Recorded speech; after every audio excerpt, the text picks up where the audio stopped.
Hey buddies, 54 New Star here with our second part of our space defense tutorial. This time we'll be going over pause and play buttons, and then our point counter, and then labeling everything. I can't insist this enough. You have to label everything. Okay, sometimes you can't label everything. Like this is tile background 4 because I've used it so many times. In that case, if it has no code on it, basically all you do is drag it from the projects into here. So if I drag it here, it won't duplicate it a million times, which is kind of my problem. I'll duplicate a thing a million times because I like everything independent, so I can, just in case I want to put code onto it.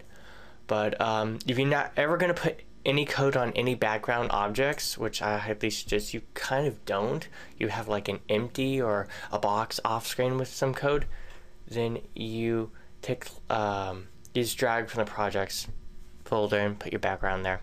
But what you really need to do is for very important and even less important items is that here's the play button, it's called button.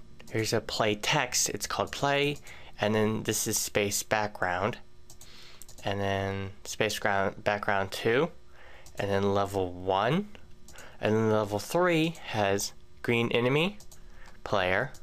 Now this should be called counter. And I need to call the space background for something like that. And then this is play button. And then that's a pause button. And we'll get into the code in like 5 seconds. And then one thing I've added to this since then is in behaviors for the green enemy, I put slime so he goes back and forth like your classic space shooters. So we go to something like this, play, click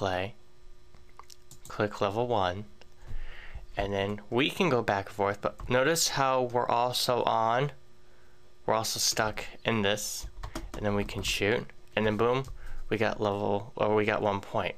The reason, or how I got to, I was having some issues with keeping the guy in the room. He would stop here, but he wouldn't stop over here, is the fact that if we go to view, we go to window size, it's 640 by 480.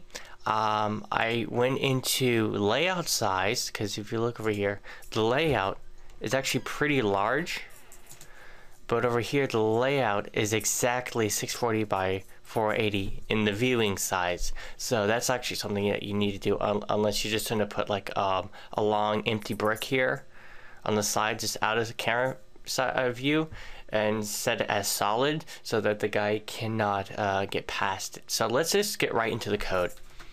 Okay, so everything is basically new, only in layout 3. So we can go to layout 3, event sheet.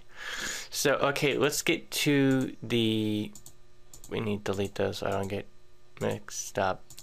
So okay, the pause button and the play button are probably going to be the easiest. It says left clicked on play button, and I'll put a link down below of every sprite item and where you can get them. Some of these things I did get from Unity Asset Store, but you can easily replace them with some of the other sprites I've linked down below, and they'll still look just as great. I just have these on hand. I rendered them in 2D images, and then there we go. Some of them are free though. So it's basically left clicked on sprite 3, which is a play button. It should say play button. Oh, because it's I'll set on pause, because remember we have something already called play button in level 1. So that's called unpause, now it's called pause. So we go to sprite sheet and we have left clicked on unpause, done. Then set time scale, and this is the timer in the game. It's kind of an internal clock, so we can set things to normal speed, which is 1, half speed, which is 0.5, in case you want a slow mode thing, I don't know, and then double speed or fast forward in 2, and then pause is 0. So I set to unpause as 1, so it goes normal speed, and then to pause as basically 0. Okay, and now for the timer, which indicates how many of these guys you actually, little green guys that you actually destroy. Alright, so now you're going to need a couple of things. A global number counter. So you click right and you add global variable. Set global variable as enemies dead, and the initial value is 0. So I set that as okay. So now what I did was, when our laser is with collision with green enemy, and you do that by going back, let's go back. So green laser on collision with another object, green enemy, done. Green enemy is destroyed. So set that as destroyed.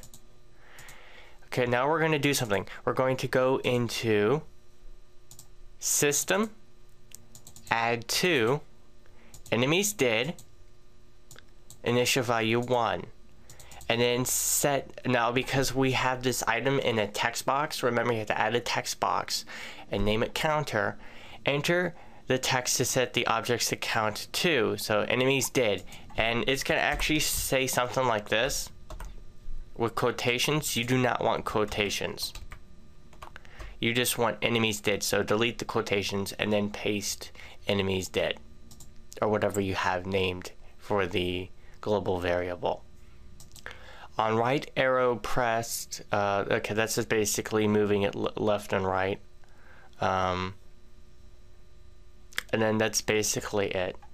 Now and then what we're going to be doing is in menu 2, we're going to be saying, okay, collect enemies did info and say, okay, what's your point scale? Because that's in the next tutorial, is then going to layout 2, and I need to zoom in, and saying right here, because I'm going to add a text box right here, and say, okay, how many points did he get? Because a green enemy, I set it to 1, but I'm actually going to set it to 5, and then orange and so forth are going to be different points. So in the end, if you collect, you know, so many, I want you to set this text as the winning score for your level 1. Also, I'm going to add a timer in layout 3, which is going to be right here. All the enemies are going to be below an invisible little bar. So basically, here's your score counter, and we're going to shrink that a little bit. And then I'm going to have a timer right here counting down from basically 10 or 30 seconds, and I'm going to see how many enemies you can kill. If you killed all the enemies, then basically you've won. If you haven't, then basically you only get, you know, so many points. So hopefully you enjoyed this and learned something from it.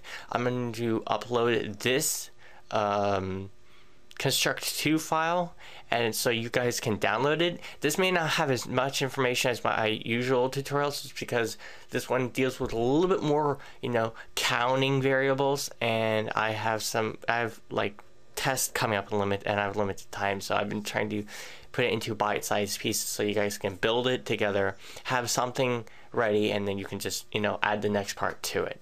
So hopefully you guys enjoyed it. Hit the like button if you did, and next video will be coming up very shortly. Bye guys.